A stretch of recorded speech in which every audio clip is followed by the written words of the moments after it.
Inside Michigan Basketball, delivered by UPS.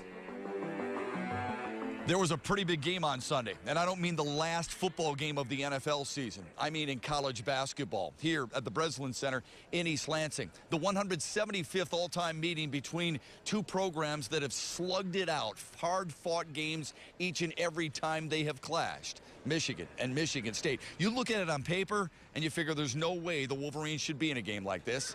But too many people underestimate their coaching and their heart. We tell the truth, right? Now, what is our truth?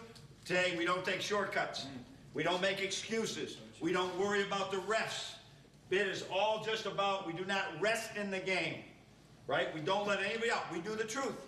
The truth is, you got to have great efforts to win any game. And that integrity doesn't just talk about not cheating on a paper or a quiz or something like that. This is talking about respect the game and know you're not successful, right, if you take shortcuts. And we're not taking any shortcuts. It was an electric atmosphere at Breslin. Michigan jumped out to an 8-3 early lead. Back-to-back field goals from Muhammad Ali Abdur-Rahman. And then a breakaway lay-in from Aubrey Dawkins gave Michigan the 5-point edge. The Spartans answered back with 5 straight behind a 3 from Denzel Valentine and a layup from Brandon Dawson. And then it was Michigan's chance to rebut. And they did so on a 7-0 run thanks to Rahman hitting a 3 and then a nifty pass inside to Max Bielfeldt. Bullet pass inside. Bielfeldt reverse layup good. The lead was short-lived, though. The Spartans went on a 10-2 run to climb back in front by 1, 18-17. It was tight for a stretch following that 1-point advantage before the Spartans used a heavy dose of Valentine jumpers to build a 7-point lead. Valentine led everybody with 14 first-half points, and State led at 29-24. Michigan came out with a ton of energy to start the second half. Rahman picked up right where he left off, notched a career high in points, and Zach Irvin was engaged, distributing and defending. Gets a screen from Bielfeldt. Inside for Dawkins. Lays it over the front of the rim. 33-32. Michigan down. Just one a steal by Irvin. Blows by Nairn. Highlight jam. Michigan's in front. 34-33. It went back and forth, and then Michigan got a pair of big-time threes from their backcourt duo. Hops in the lane and a kick out. Rahman for 3. Splash. Right side. Muhammad Ali Abdur-Rahman. Crossover dribble. Now fires for 3. Book it. Spike Albrecht from the left wing, and the Wolverines are back in front, 43-40.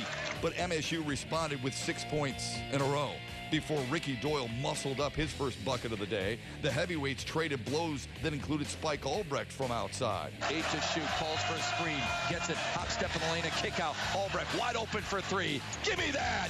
Spike Albrecht knocks it up at 51. A career-high 18 for Albrecht. After a Valentine free throw miss, Michigan needed a hoop to tie and send it into overtime. They got it from their senior. Albrecht with a take, a floater, off the window, no, tapped up once, twice, and Bielfeldt tapped it in to tie it at 66. But it was all MSU in the extra session. Michigan went 0 for 5 from the floor in overtime, and Michigan State dropped in a few field goals and 4 free throws. They win it 76-66. Anytime, you play against Michigan State, it's going to be a really good game. It's a war out there. Obviously, coming here in a hostile environment, we didn't get the end result we wanted, but it was a really good experience for our guys, especially our young guys, to learn from. This rivalry is really something special. There's a lot of passion between both teams, and you come to their place or they come to our place, and the students are going to show up, be loud, and it's interesting for the young guys to see it for the first time and kind of really see the length that this rivalry goes to. So, it's a great environment. It's just tough, couldn't pull it up. Coach, you talk a lot about fertilizer and your kids giving it a chance to grow. They grew an awful lot on this Sunday, don't you think? I think that's the farmer in me, Matt. We have to grow from these experiences, and we're growing right in front of our eyes. And I think, down the road, this will all really pay off. But our kids played a heck of a game. Terrible overtime, but those other 40 minutes were really good. Let's talk about your backcourt. They combined for 36, each with a career high, Rahman and Albrecht. Yeah, they both have worked really hard. Rock has worked at just understanding college basketball, and that he's got another level of intensity that he can play with. And then Spike at the same time, that was the old Spike, very confident, playing basketball the way he can play. I don't know if he'd had a 3 in a long time since the Purdue game, and for him to go out and do that today was very good. The Michigan State team's a very good rebounding club. Max Bielfeldt gave it everything he could, matching a career high with 9 boards. That's back-to-back games where he's had a career high in that category. Yeah, he really is helping us a lot in those areas, and he's had very little reps at the with the first team. He is, and his timing's off a little bit, but he is really doing a great job when he's in there. Do you think your team grows from an experience like this, or do they let it linger a little bit and think, boy, what could I have done? I think that's my job, Matt, right now, to make sure that we grow from this thing, that we get as much growth from it, and don't let it linger. Don't let this game, like we didn't let Wisconsin beat us twice. We were able to rebound for Nebraska. We got Iowa coming in Thursday. We got to do the same thing. We can't let this game beat us twice. And I would guess a lot of these guys grew an awful lot of confidence. You told them afterwards, look, you proved you can play with that team and just about any other team. You're not going to use crutches as an excuse, but these guys learned an awful lot, and they need to apply that from this point forward. Right. We got to look at this as an overtime game, and then just forget about the last 5 minutes and just realize that with some plays earlier in the game, that they all would like to have back, some calls I would like to have back.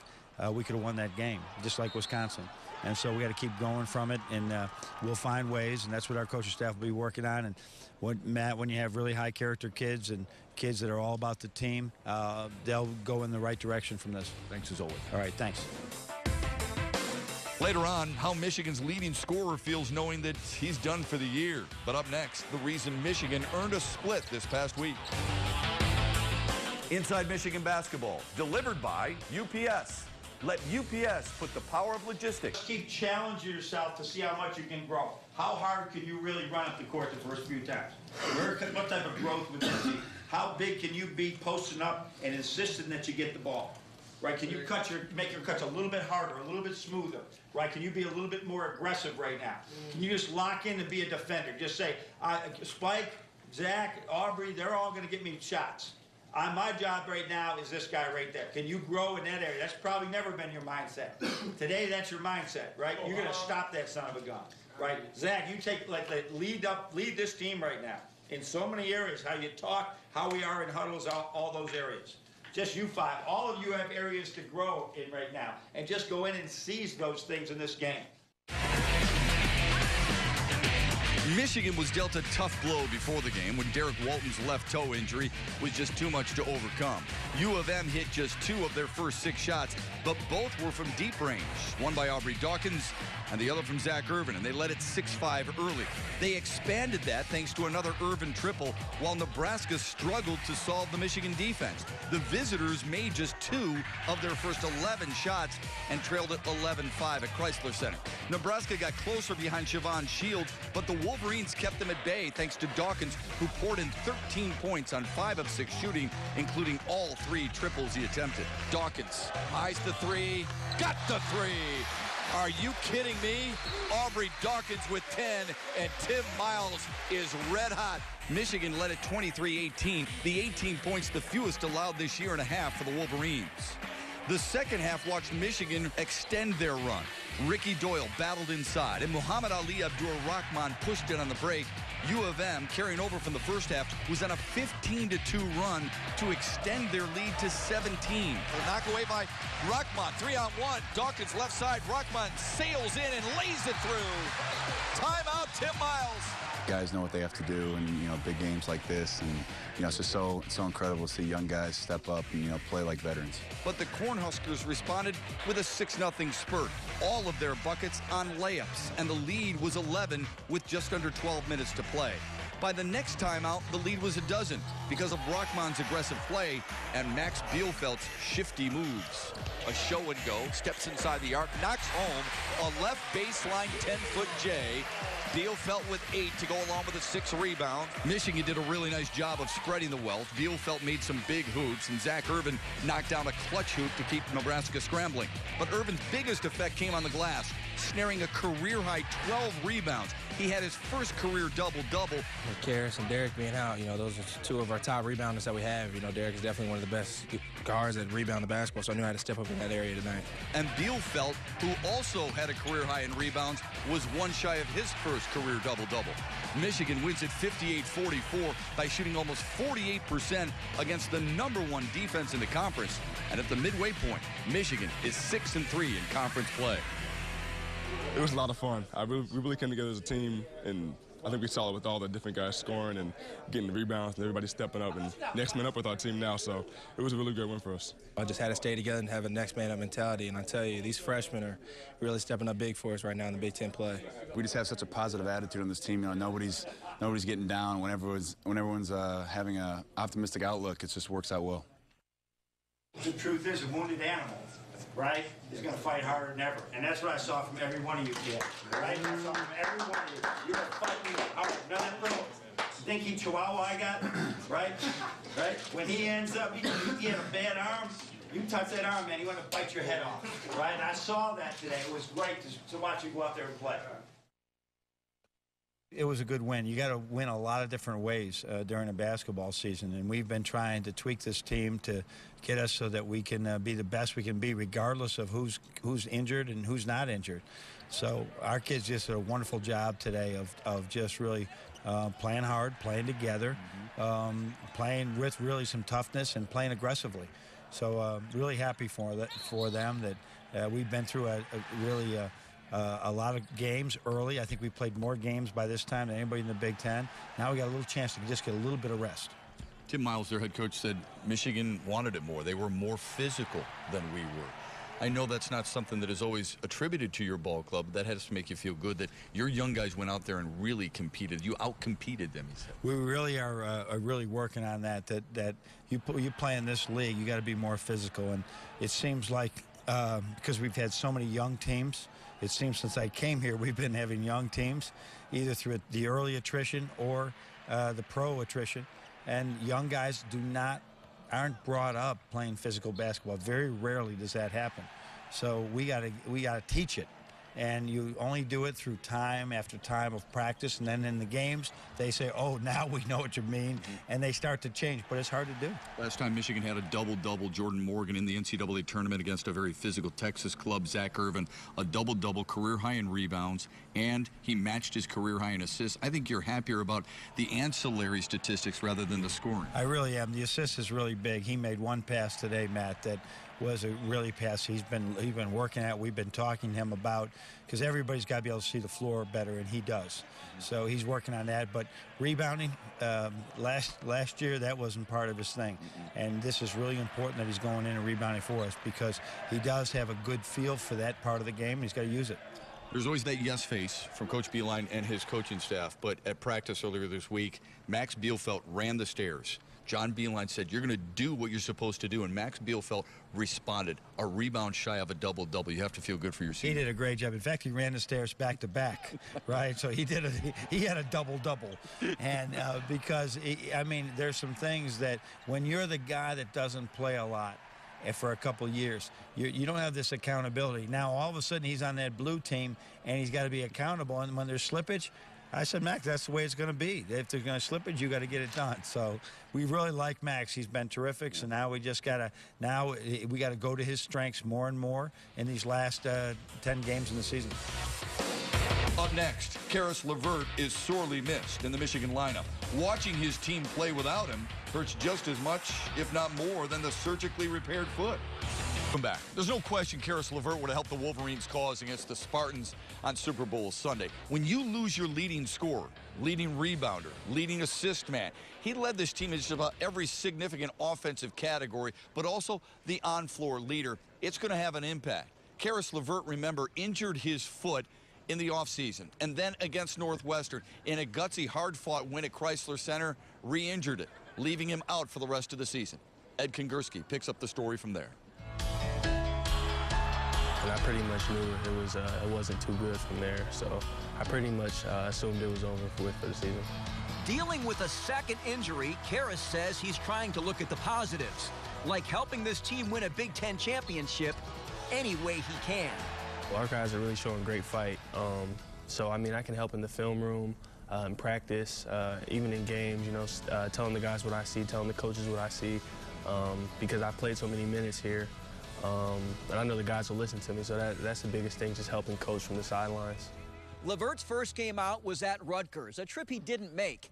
Game number 2 back here at Chrysler Center, a narrow defeat to then number 6 Wisconsin. That was a tough one to take in. Actually being at the game, I think, was a lot tougher, seeing how hard the guys were fighting, how close we were to victory, and just knowing that if I was out there, I probably could have helped them a little bit. During his recovery, Karras has discovered a hip new toy, a mode of transportation to make up for his bad wheel. Either this or the crutches, but I like this a little bit better. It's a little easier to travel around on, but yeah, the stairs are probably the toughest thing to do, but my teammates help me out a lot with that. Do your teammates ever jump on that? They try to, but I tell them to keep off of that.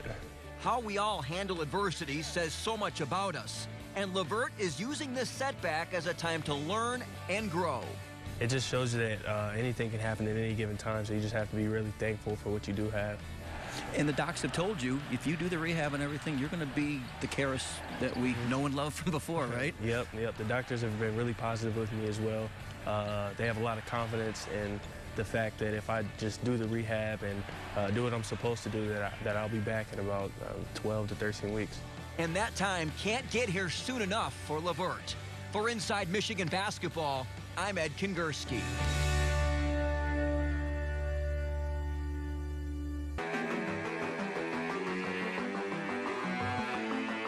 Welcome back to Inside Michigan Basketball.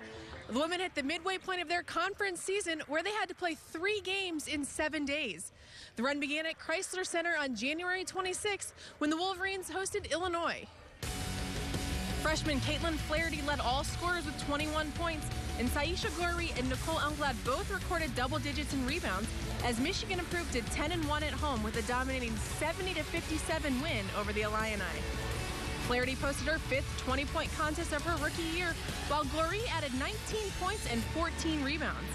Shannon Smith and Sierra Thompson scored 13 and 12 points, and the Wolverines shot 54% from the floor while knocking down 8 3-point shots. 5th-ranked Maryland came to Chrysler Center January 29th, and they quickly grabbed an 11-0 lead. Sierra Thompson and Madison Rostovsky hit back-to-back triples for Michigan, pulling the Wolverines within a point at 17-16, but they were never able to gain a lead. Maryland led by 12 points at the half and extended the lead to as many as 28 points in the second half.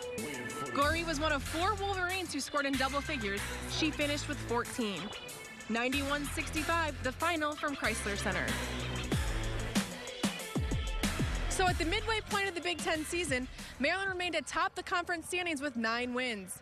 Michigan dropped to 5-4 and then had to travel to Lincoln, Nebraska for a Sunday game against the Huskers. The Wolverines couldn't have asked for a better start against the 15th-ranked Huskers. Michigan raced out to an 11-point early lead with senior Nicole Elmblad scoring 3 buckets. Freshman Caitlin Flaherty kept a 14-2 Michigan run, giving the Wolverines a 25-11 lead. But Nebraska responded with a 10-2 run of their own, cutting Michigan's lead to 6 points at intermission. Nebraska opened the second half scoring 12 of the first 16 points to take their first lead of the game. The Wolverines played well for 30 minutes, but the Cornhuskers turned a 6-point deficit into a 15-point lead, and Michigan never recovered. Senior Shannon Smith led all scorers with 22 points, but Michigan lost its first game of the season when leading at the half. 75-60, the final from Lincoln. Michigan travels to East Lansing Thursday night to take on the Spartans, a team they beat in January. For Inside Michigan Basketball, I'm Sarah Van Meter.